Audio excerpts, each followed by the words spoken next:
Welcome back, everybody. There's nothing worse than, that little tickle you feel in your throat when you just know you're about to get sick. Well, our guest today says you can actually keep that from ever happening again. It sounds kind of hard to believe. Dr. Raymond Francis joins us live now from Fort Lauderdale, Florida. Hi there, doctor. Hey, how are you? Good, good. I'm so glad we could make this work out. So you have this book that's called Never Be Sick Again, and that sounds amazing, but it's hard to believe. Well, it may be hard to believe because we don't experience that, but it's true. And the thing is this, here's what people need to know. The technology exists to not be sick. The information we already have is sufficient to prevent and reverse this epidemic of chronic disease that we have in America. And as you pointed out, you don't even have to have a cold. And I can tell you that I have had, in the past 26 years, I've had one cold, and I have a very good excuse for that one cold. So I'm 75 years old. I am in perfect health. I don't take any medications whatsoever. I have boundless energy. I have a clear mind. I don't have an ache or a pain in my body. I'm living proof that you can be healthy and you don't need to be sick. Now, I think I've kind of started to take it for granted that I'm going to get one cold every year, and I plan ahead for that, and I think a lot of people live like that. I can't imagine a life where you never even get a cold. So what are you doing? Well, I have to tell you, at age 48, I almost died. My death was a medical certainty, and I had to use my own knowledge of biochemistry to save my life and then to restore my health. And that's what got me interested. Almost dying really caught my interest. What I do, I changed my diet. I changed my lifestyle. I've learned how to eat good food. I take very high quality supplements. In fact, I now make my own supplements and sell them, very, very high quality. I get regular exercise. I meditate on a regular basis. So in short, I changed my diet. I change my lifestyle, and I take very high quality supplements, and that's why I'm so healthy. So what are some changes that all of us can take? Because not everyone is able to, make their own supplements in their home. So what are some simple things that we can do right now to keep ourselves from getting sick again? Okay, well, simple things. If you want to do one thing and only one thing, get off of sugar. Sugar is a deadly metabolic poison. And if you look at it from a biochemical standpoint as to what happens to you when you eat sugar, I wish I had a blackboard here right now and I could fill a whole wall with what happens when you eat just 1 teaspoon of sugar. Now, what about the sugar in, say, like fruit or apple juice or something like that? Well, apple juice, no, but fruit. If you eat a piece of fruit, that's okay. Okay. A fruit juice is not okay because you get too much bioavailable sugar and you get a sugar spike in your blood. But when you get a sugar, you can eat 1 teaspoon of sugar. Within 2 hours, your immunity will be reduced by 50%. And then people say, oh, I caught a cold. No, you didn't. You reduce your immunity and you then made yourself susceptible to an infection. So that's why I don't get colds. I don't get infections because I keep my immunity strong. I don't eat sugar. All because of sugar. So that bag of jelly beans we've been passing around here in the newsroom ever since Easter, that's something that's hurting us. Bad idea. Bad idea. Yeah, you don't want to do that. Sugar, as I say, is a deadly metabolic poison. And what I mean by that is that it screws up all of your biochemistry. Just 1 or 2 teaspoons of sugar will throw your normal biochemistry into chaos for a period of 6 to 8 hours. And that's not very much sugar. It doesn't sound like a lot. Sugar. One cola drink has about 10 to 12 teaspoons. So you eat 1 to 2 teaspoons, your body is going to be in biochemical chaos for 6 to 8 hours. Now, health is when all of your biochemistry is balanced and all your chemistry is working right. When you eat sugar, you throw that balance out for 6 to 8 hours. So if you eat sugar in the morning, put some sugar in your coffee or have a breakfast cereal with a contained sugar, and then have more sugar at lunch and more sugar in the evening, guess what? Your body is going to be in biochemical chaos 24 hours a day. So And what's a good amount then to get on a daily basis? none, None. none, yeah. Uh, I'm in Sugar trouble. should be outlawed. Basically should be outlawed. We should not, and here we allow children, we don't allow children to smoke cigarettes. We don't allow children to drink alcohol, but we allow them to buy sugar and eat sugar. Sugar is far more dangerous than alcohol or cigarettes. Really? Yeah, I was going to ask you, what do parents need to do? Because you're going to have a hard time convincing your child who wants candy right now that that's not good for them. Right. I understand the problem. I'm well aware of it. But you asked the question, what can people do? That's one thing anybody can do to improve their health. Sugar causes every imaginable disease. For example, Alzheimer's. Sugar is the leading cause of Alzheimer's. Sugar is a major cause of cancer, a major cause of heart disease, a major cause of diabetes. This is, it's a major cause of colds and flu. Sugar is a deadly metabolic poison. Get off of it. Now, let me ask you, how did you come to this understanding of sugar? Because if it's so bad, why aren't we hearing about this all over the place? A lot of, my doctors never told me not to eat sugar. Yeah, well, nobody ever told your doctor, and your doctor is not doing the research to find out. And the sugar industry spends so much money on campaign contributions to members of Congress that sugar is actually subsidized in America. It should be outlawed, and it's subsidized. Wow, and it's hard to convince people not to eat it because it tastes so good. That's why we all love it, Now, It does taste good. I want to ask you, how does this all apply to allergies? I'm actually fighting some allergies right now. I don't know if you can tell, but I feel a little bit sick on a daily basis, and it's because of allergies, not a cold. Can you affect allergies this way as well? Absolutely. Sugar screws up all of your biochemistry. Health is when all of your biochemistry is running smoothly. When you screw it up, you're going to get diseased, and allergies are just one manifestation of disease. So yes, you can even help allergies by getting off of sugar.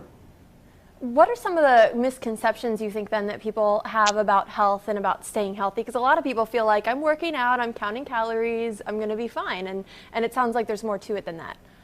There's a lot more to it than that. And that's why I wrote my book, Never Be Sick Again. And really, everybody should read Never Be Sick Again because it tells you all this stuff. And it tells you how to stay well. It tells you how I got sick and how I got well and how you stay well.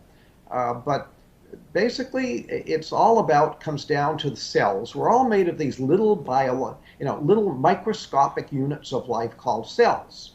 And we started life as one cell in our mother. The average person is now somewhere around 75 trillion cells. 75 trillion, that's a lot. But it all comes down to if every cell is working the way it's supposed to, you can't be sick. Gotcha. The only way to be sick is when a large number of cells malfunction. So your job is to keep all your cells functioning properly. Well, how do you do that? Very simple. You give the cells all the nutrition they need on a daily basis, and they have a grocery list of what they need. So give them what they need on a daily basis and keep them free of toxins that can interfere with the normal function of the cell.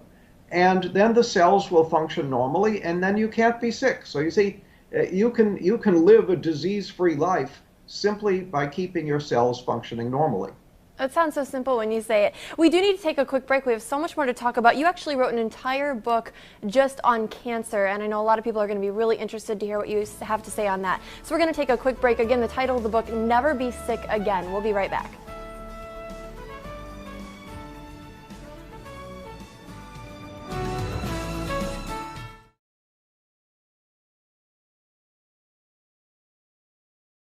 Welcome back. Again, we've been talking with Dr. Raymond Francis all about his theories on how to never get sick again. And he's been telling us all about sugar. And Doctor, you said sugar is really the key thing that people need to cut out, right? Absolutely. Absolutely. So you also wrote a book entirely about cancer. And this one is really interesting because I've had friends and loved ones who've gone through cancer, and you feel really helpless when it's happening. Yes. Yeah. You feel like a victim, and it's like it fell out of the sky and hit you over the head. Cancer is our most feared disease. People are more afraid of cancer than anything. Well, yeah, It's because it seems like it comes out of nowhere and it feels like you can't control it and it just targets somebody at random. It's scary. scary, absolutely frightening, and that's our most expensive disease. And yet we know how to prevent cancer, and we know how to cure cancer, and it's fairly simple to do. We're just not telling anybody about it. How to cure cancer? Because I thought everyone's, there's always like a race for the cure and fight for the cure, and that's what we're trying to find. So what do you mean we can cure it? Yeah, well, all the research has been mostly wasted because it doesn't really get at how to cure cancer. Most of the research dollars go to how to measure cancer and how to treat cancer, but not how to cure it or how to prevent it. And again, the technology, the knowledge to prevent and cure cancer already exists. All we have to do is teach it to people, put it to use, and that's why I wrote a whole book on it. My book, Never Fear Cancer Again, because you don't need to fear cancer. Never fear cancer again because we know how to prevent it, we know how to cure it. All we need to do is teach people how to do it. So what is the cure? Well, we talked about, in the first segment about cells, how about the body is made of these little microscopic units of cells. You cannot be sick unless cells malfunction. Well, when cells malfunction in a certain way, we get what we call cancer. Well, what is that certain way? That certain way is that the cell is no longer metabolizing oxygen properly. So there is a deficiency of oxygen metabolism in the cell. When that happens, the cell turns into a cancer cell. So your job is to make sure that all of your cells are getting adequate amounts of oxygen and processing that oxygen properly. And then if you have cancer, you have to again make sure that the cells are getting and processing oxygen, and then the cancer simply goes away and disappears. I mean, we have people who read my books with stage 4 cancer, people who were sent home to die. They're told by their doctor, there's nothing more we can do for you. Go home, call hospice, die. They read the book, they cure their cancer, and it's all gone. It's so simple to do. So how do you make sure that your cells are getting enough oxygen? Because I can't tell. I mean, my cells look fine to me. I don't know. Yeah, well, they do look fine. Well, one thing you can do is to stop eating sugar. In Okay. fact, you have to stop eating sugar, especially if you have cancer. Cancer cells eat only one food, and that's sugar. So, Really? oh yeah, Oh, I and had they no eat idea. a tremendous amount of sugar. So if you eat sugar, you're feeding the cancer. So if you have cancer, you have to be off of all sugar. And if you want to prevent cancer, be off of all sugar. Sugar causes cancer in many different ways. For example, we talked about the fact that sugar lowers your immunity, damages your immunity. Well, your immune system is your number one defense against cancer. So if every day you're constantly lowering your immunity because you're eating sugar, you're going to make yourself more susceptible to cancer. Then if you do have a cancer cell in your body, the cancer cell needs a lot of sugar. So if you're eating a lot of sugar, you're feeding the cancer cell, helping it to grow. Then if you're eating a lot of sugar, what happens is the body declares an emergency. When you increase the sugar content of the blood, the body declares an emergency and shoots a lot of insulin into the blood. The insulin tells the cells to suck up sugar. So the cells do that. They go and they take all the sugar up, but now the cell has too much sugar. And what the cell does is it produces a saturated fat out of the sugar, and then it puts the fat into the cell membrane. Well, when you put the fat into the cell membrane, you damage the ability of oxygen to get into the cell. So when you eat sugar, you damage your cell membranes, you lower the amount of oxygen that can get into the cell, and now you may be creating cancer because you're creating an oxygen deficiency in the cell. Now we want to reiterate too, Doctor, what you mentioned in our first segment, which is that natural sugar is better, right? If you go for fruits, is that still okay to be eating fruit? Because we've all heard fruit is so healthy. Fruit is healthy.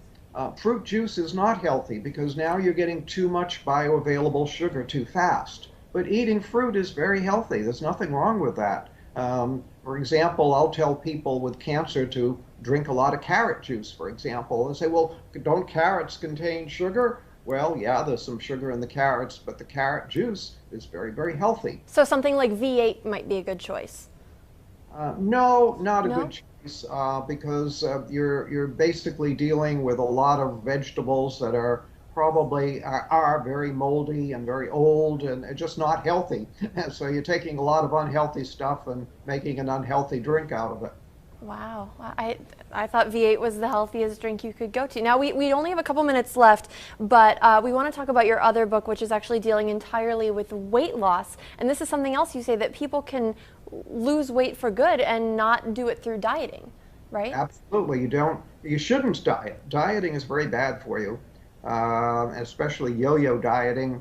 Lowers your immunity and can actually damage your heart, do a lot of problems. So what you want to do is lose weight. Well, the simple way to do that is to stop eating sugar. I'm stop. starting to sense a theme here with the sugar. Seems Yeah. like that's the answer to all of these problems. Sugar is a key.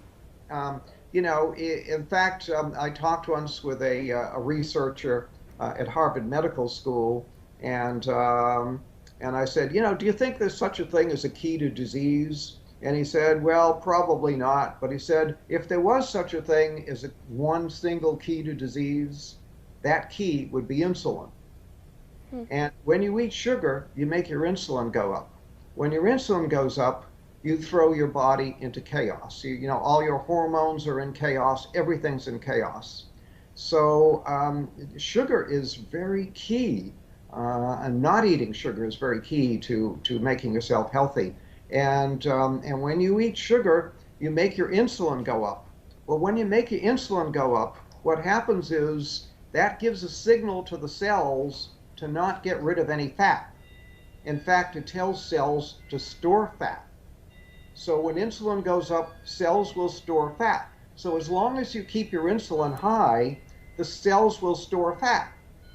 So you can't lose weight that way. The only way to lose weight is to stop telling the cells to store fat, because the body manages this. The body manages everything. It manages your blood pressure, manages your temperature, manages your blood sugar. The body manages everything. It manages the amount of fat in your body as well. But it has a switch that controls it. It's like a thermostat. When you have too little fat, it'll say store fat. When you have too much fat, it'll say burn fat. So burn fat, store fat. You keep the fat in the body normal. When you eat sugar, you make the insulin go up. The insulin turns on a switch that says store fat. Gotcha. And as long as that switch is in the on position, I have people that come to me and they say, I eat like a bird and I'm still gaining weight. But they're eating the wrong things maybe. That's right. That switch that says store fat is still on. So even though they're not eating many calories, they're still storing fat. Gotcha. I wish we could sit here and talk about this all day. Unfortunately, we are out of time. But if you're interested in any of these books, just check out the website. The title of the main book that we're talking about is Never Be Sick Again. And give us the website real quick, Doctor. It's beyondhealth.com. Beyondhealth.com. And we'll have that for you again.